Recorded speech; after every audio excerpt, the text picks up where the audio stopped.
So yeah, so let's go ahead and head into the letters of interest thing. This is, I think, relevant to a lot of you. This is where you're sending a letter to someone who may not know that there's a letter coming, or it's just sort of a continuous open call. So like to a casting director or something like that, where it's about you, but it's not for like a job position. You're sort of expressing interest in working with someone, whether it's a collaboration or you're asking for representation, or you want to be part of a show or a company or a performance or whatever it is. When it's just a more general statement, this is probably the category that you're looking for. So you can write a letter of interest for a job opportunity as well. So let's say that there's a company that you really want to work for, but they don't have a job opening. You can write a letter of interest to that company, stating your interest in working with them. If that's the case, then actually that letter is going to be very similar to the letter that we just went over. The only difference is you're not going to be referencing a specific job or job call. Instead, you'll probably spend a little bit more time talking about the company and why they interest you, because you're sort of selling like, no, I really want to work with you, right? So you will actually spend a little bit more time talking about them. But let's spend more time, because it seemed like through the questions that were submitted prior to the webinar that a lot of people had, the majority of people were asking questions about these types of letters. So unsolicited letters to galleries, festivals, events, literary agents, casting directors, those sorts of things. So we'll spend a bit of time doing the same thing. Let's just go through it paragraph by paragraph. Header material is the same. Your introduction is actually really similar, 3 parts: purpose sentence, summary of your background, thesis. Your purpose sentence, I've given you a few examples here because it is a little bit awkward, especially if it's just completely unsolicited to start the letter. But you can start with something like, I write to express interest in, I write to submit blank for your review, I write in hopes of initiating, etc. Then you're going to give summary of your background, exact same sort of sentence we already saw. Then your thesis statement again. So I believe my artistic knowledge and management skills combined with blah, blah, blah, blah, make me a good fit for blah, blah, blah, blah, blah. I'm probably going to say blah, blah, blah a lot in this presentation. I apologize in advance. But I never, ever advocate for the use of language like I believe or I think. And if you've worked with me, you know that. However, this is probably the exception. If it's an unsolicited letter, I think it's appropriate to say like, I think that I would really fit with what you're doing, because it just feels a little bit more natural for an unsolicited letter to couch it in sort of a softer language. But if you are applying for a job, I want you to say, my experience makes me a perfect fit for this job. No, I believe, I think, whatever. But if it's an unsolicited letter, I think it's a good practice to nicen it up a little bit. All right, so then the second paragraph is going to be about you and your career. So a bit of that bio sort of material here. And again, this is the place where I said it may overlap with your bio. You're not going to be sending a bio with a letter of interest usually. So that's okay. You can pull directly from your bio here.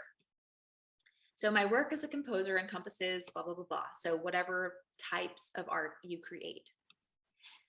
In the past 12 years, I've premiered works in these genres, both in the US and abroad. So the scope of your work.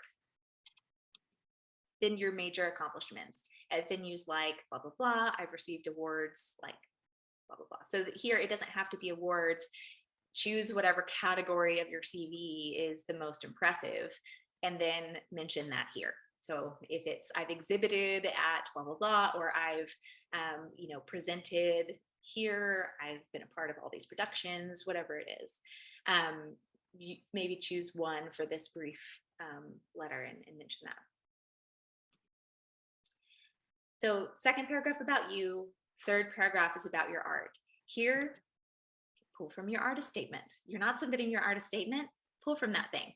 And actually, it's best practice to pull from your artist statement because you do want a consistency between everything that you're putting out into the world, right? So you want to make sure that the inspirations and motivations and your process, how you describe your process, what your goals are, you want to make sure that those are consistent between all the applications you're submitting, whether they include an artist statement or not.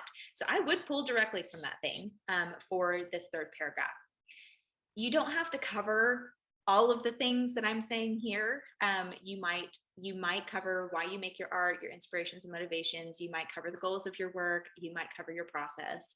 Just give us some insight into your work as you would in an artist statement. And then the last sentence, as usual, is going to argue for fit. So bring it back to them as usual.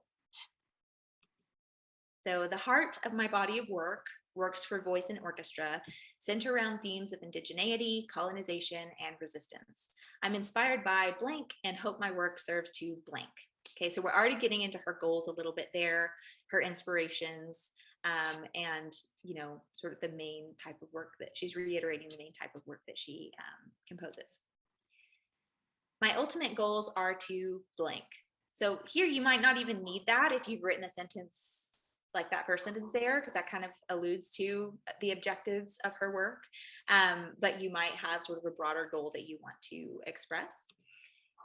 And then I know that your organization is focused on programming this type of work. And I think that mine are a good fit in that they blank. So there you're making the argument and sort of explaining why you're writing to them in the first place, right? By saying why you think that you're a good fit for them. All right, conclusion. Here, it's a little bit different. I'm adding in this invitation element because, especially if it's completely unsolicited, you may want to say like, well, this is all I'm sending you, but I have all this stuff that you can see that's sort of open for you to see. Whether that's an in-person opportunity to see your work, whether it's an exhibition, a performance, whatever, you can invite them to it, or it might be your online space, your website that they can see, or maybe you have something on Spotify or whatever it is that you can tell them about. So first sentence, restate the purpose of your letter. So I believe my work's central themes of blank and success in blank align closely with your organization's mission of blank and would therefore blank. And then the invitation. So here, this fictional person has a work that's being performed soon. And so she also says, I'd be happy to supply you with a ticket to the performance, or you can actually watch it online if you want, and then you can give the link to that too. And then there's the thank you line there. If you don't have an event coming up, that's fine. You could say something like, if you're interested, my latest work, blank, is available to stream on my website, blank. Something like that.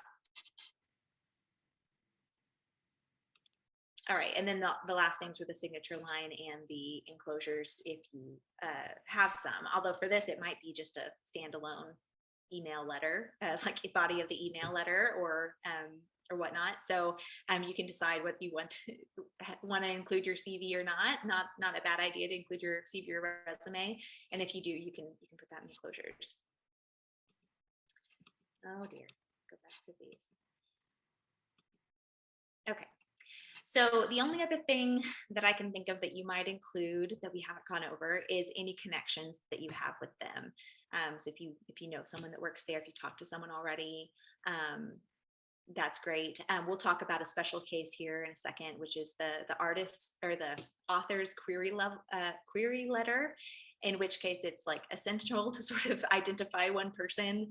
But for the rest of us, like it's great if you've already talked to somebody, but you don't necessarily have to before sending this sort of letter.